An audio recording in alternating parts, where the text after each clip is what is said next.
I'm going to show you a whole bunch of tricks that are derived from doing two balls in one hand. Now, a quick review. There are three ways of doing two balls in one hand. Going out, going in, and columns. You'll notice in all three of these methods, this hand isn't doing anything. So the first group of tricks I call the yo-yo family. The yo-yo family just involves taking this hand and moving it around without disrupting the pattern too much. Just go up and down, you can follow one of the balls up and down. There's a whole lot of things you can do. The most basic one that I would start out learning is following the outside ball up and down, like this.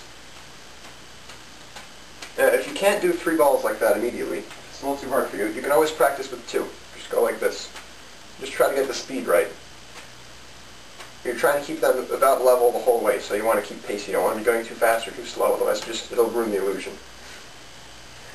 Once you can do that, it's a pretty small step to do the inside ball.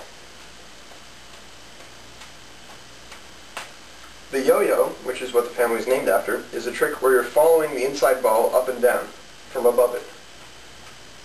Just like that. This hand is pretty much just doing columns, so it's nothing new for this hand. It's just multitasking. You have to be moving this hand at the same time.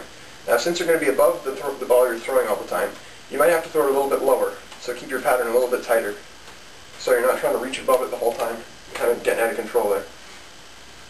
You can also do the yo-yo on the outside ball. That's a lot harder, though, because you're doing cross-arm throws at the bottom, and you can't really see what you're doing, so I wouldn't recommend that quite yet. Once you can do the yo-yo, maybe try it. The opposite of the yo-yo is the oi-oi, where you follow the ball from below. That's also kind of tricky, because the hand that's following the ball from below is going to get in the way of your catching hand. You can't be waiting for the ball, because it'll just mess it up. What you have to do is you have to keep your catching hand out of the way, then as it comes down, scoop in and grab the top ball, like that.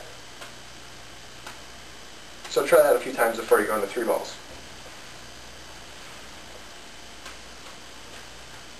Other than that, though, it's pretty similar to the yo-yo. And yeah, you can do it on the other side too, but that gets pretty ugly. It's a pretty advanced trick. You can also do tricks where you're kind of going through the columns.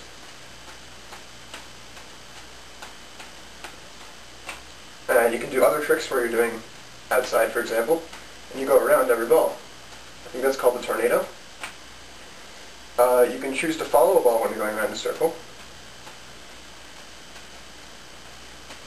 There's a ton of different things you can do. Just experiment, move your hand around in different ways, see what looks cool. And that's the yo-yo family. Okay, the next group of tricks I'm going to show you, I call the one-up, two-up family.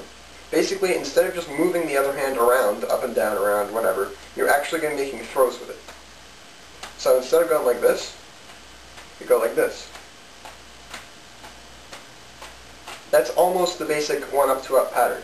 What you really have to do is take that middle ball, the one, and switch hands every turn. So first catch it with your right hand, then your left hand. Your right hand, then your left hand. So practice that basic maneuver until you're really comfortable with it. Again, the timing is the same. Wait for the two to go up, throw up the middle one, wait for the middle one to go up, throw the two. Distance. Okay, now once you get to that point where you're switching back and forth, you have to stop thinking of it as a two balls in one hand trick, even though it is based on that.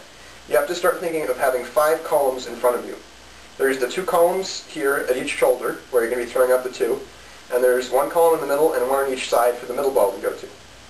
All one-up, two-up tricks, as far as I can tell, are based on moving the middle ball around those 3 other columns. So right now it's staying in the middle column. What if I throw it to the outside column? And then back to the other side. And then through and over into the middle. All of those tricks are just based on that simple idea.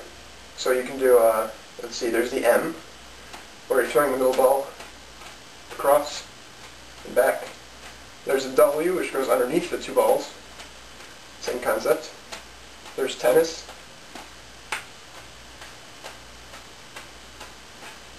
Those are all fairly easy. You can probably make up your own little variations on those.